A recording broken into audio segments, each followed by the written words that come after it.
नमस्कार, वंदे मातरम, भारत माता की जय। आजकल कर्म और धर्म के बीच की ट्वीट काफ़ी सारी दिग्विजय सिंह और राहुल गांधी की तरफ से हो रही है। राहुल गांधी का बोलना है कि it's all about karma mister Modi ji. तो मैं सच में बोलना चाहती हूँ कि वैसे तो तुम गधे हो, लेकिन ये तुम्हारी बात सही है कि it's all about Karma Rahul.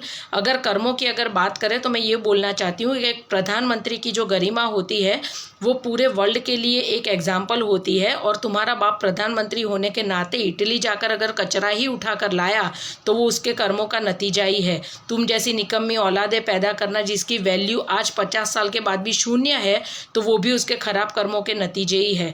रही दिग्विजय सिंह की बात, तो मैं उसको भी बोलना चाहती हूँ कि आप जो बात कर रहे हैं, आप अगर अच्छे फैमिली से बिलोंग करते हैं, बदनसीबी से आप जहाँ पैदा हो चुके हो ऑलरेडी, तो अगर आपके माँ बाप ने आपको घटिया संस्कार नहीं दिए थे, फिर भी आप काम तो चप्पल चाटने का ही कर रहे हैं, तो इसको भी खराब कर्म ही बोलते हैं। आप अपने से छोटी 27 साल छोटी लड़की से आपने शादी करी, जिससे आपका बेटा काफ़ी खुश नज़र आता है, और शायद कल को उठ के अगर आप ना रहे तो वो आपके बेटे के बहुत काम आएगी। मैं तो एज अ मदर बोल रही हूँ, आप अगर कुछ और समझ रहे हैं तो वो आपका लुकआउट है।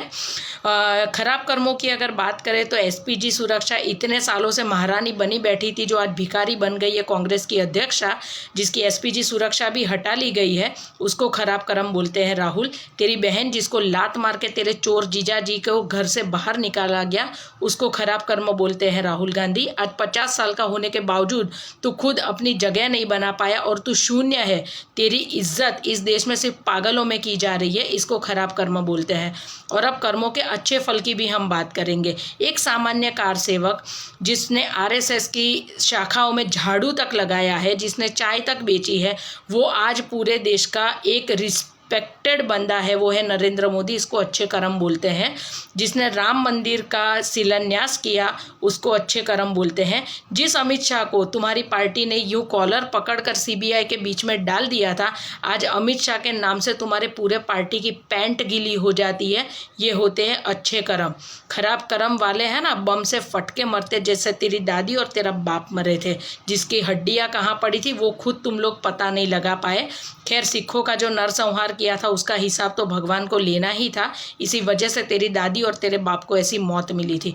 तो कर्मों का अगर हिसाब लगाएगा ना, तो सबसे खराब कर्म तो ये होते हैं जब औरत अपने पति की सरनेम ना लगा सके और उधार की सरनेम पर अपनी जिंदगियां गुजार दे। ठीक है, तो इसको खराब कर्म बोलते हैं। इज्जतदार लोगों के जो परिवार होता है ना, वो तुम्हारी माँ को घर में ना अच्छे काम के लिए शगुन में भी ना बुलाए, इसको खराब कर्म बोलते हैं। तो कभी बैठना सोचना ये सब चीज़ें। नमस्कार, वंदे मातरम, भारत माता की जय। मेरा भारत महान।